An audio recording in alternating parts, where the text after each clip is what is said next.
I know a lot of kids, and I have 3 children of my own. You have kids, or one. A lot of people say they have problems because of technology nowadays with paying attention to details. Do you feel, first of all, what do you think about ADHD in general? Let's go over that. In the room. Let's go over that right now. So right? ADHD, attention deficit hyperactivity disorder, or ADD, attention deficit disorder. So I've had many conversations about this. One, does it even exist, is one of them. I don't know your thoughts on that. Is it overdiagnosed, is one of them, which I agree it is. Mm-hmm. So what you said with the technology, that does play a high role in how our kids and generate, even us, we can't lie, we fall to it too. But kids are more so because they have nothing else to do. But yeah, that affects us, because if you want to get to the science of it, it's neurochemistry. We get a stimulus that we want, we long for it, and we get it, and we feel fulfilled, and the dopamine releases go higher. So when you get a phone, text message from your girlfriend or your whatever, ding, you're happy. So these kids, they get it from the games, they get it from the girlfriend, boyfriend, whatever it is, and they're longing for that. So that does take away. But from just the standpoint of like ADHD as an ailment, it does exist. It's just the fact that you got to understand what even is. Most people don't realize ADHD is actually, they're not getting enough stimulation. Most people think they're too stimulated. It's the opposite. They don't get enough. Therefore, they need to fulfill that void of the lack of dopamine and other neurochemicals by doing stuff that makes them get it. That could be being bad and acting up, jumping around off the walls, talking too much, cutting people off, promiscuous behavior. There's so many ways to fill that gap. So you're really trying to fill the void. So ADHD does play a role, especially with the younger population, because they're not good at like channeling it right. Most kids who get diagnosed is usually because they're doing too much in class or not doing enough. Yep. So ADD is like, okay, I'm not paying attention, I'm just staring into space. ADHD is, I'm hitting the kid next to me, I'm talking, I'm jumping. And the thing is why I think it's misdiagnosed or overdiagnosed, because most kids do that. Yeah. Like that's not an ADHD thing, that's a kid thing. That's a kid thing, yeah. But you gotta look deeper and be like, there's other sides to ADHD, like emotion regulation. Like a person with ADHD is going to take like simple things that we would be like, okay, you lost your cookie. I'm gonna use a stupid example for a kid. But for them, that was like losing their best friend. Most people would be like, okay, get another cookie. Or even for adults, you lost a girl you liked. But you take it as like, she was the one and my world is shattered. Yeah. Most people just move on.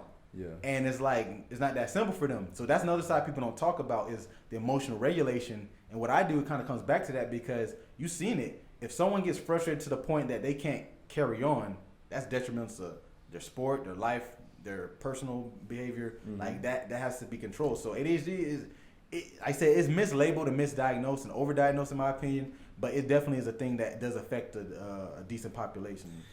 So if some parents are listening right now, what can we do to stop this, or at least mitigate these problems from happening further down in their line of living?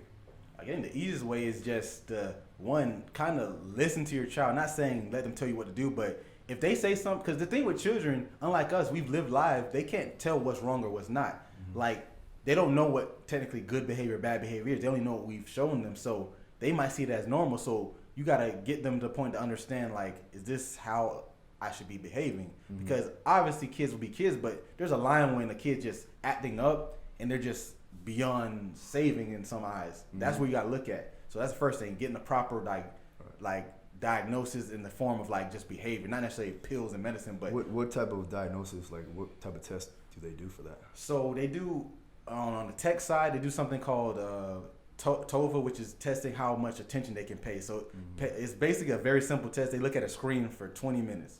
So I don't care how old or young you are, that can get very boring. For most people, no matter how boring it gets, they'll still be able to pay attention. So what they'll do, they'll show like say a square, and it'll flash on the screen for like half a second. And when the square comes up, you press the space bar. And it does that for 20 minutes straight. But if a triangle comes up, you don't press anything. Yeah. So it's like a go, no go. So square press, triangle don't. So someone with ADHD, they're gonna press as soon as they see anything. Triangle, square, cross, subtraction sign, they're gonna hit it no matter what happens. Yeah. So that's one way to tell, but that's just one diagnosis. Other one is just their actual behavior. What are they actually doing? Are they, like, some symptoms are like cutting people off when they talk. Like, we all do that to an extent, but is that like frequency? That's why you gotta look at the frequency of it. Because if you go by just one time, we all have ADHD. we all lose attention. We all forget stuff. Is that's correlated with impulse control? Yeah, correct? highly. Yeah. So most ADHD people get a lot of drug addiction comes along, promiscuous, sex addiction, things like that. Also look at things like how are they doing with chores? So I was informally diagnosed with ADHD from a neuroscientist, and this was at 30 years old. Grown man, I've been living most of my life. But now let's bring this full circle. Why does a smart person like me fail out of college? Yeah. Oh yeah. So it made so much sense when he said that, and I'm like, at Deerfield even, I failed math 3 times. I failed sciences. I was a year behind in science. A lot of people don't know this. Yeah. I was taking junior or sophomore science classes as a junior and senior, and I had to catch up. But a lot of people just say you had it easy. I'm like, no, and it makes sense now because a person with ADHD, they're going to like have trouble doing even the simplest tasks. Like say clean your room. I'll be open with it. It takes me forever to figure out how to clean room. I'll just be like, do I start there?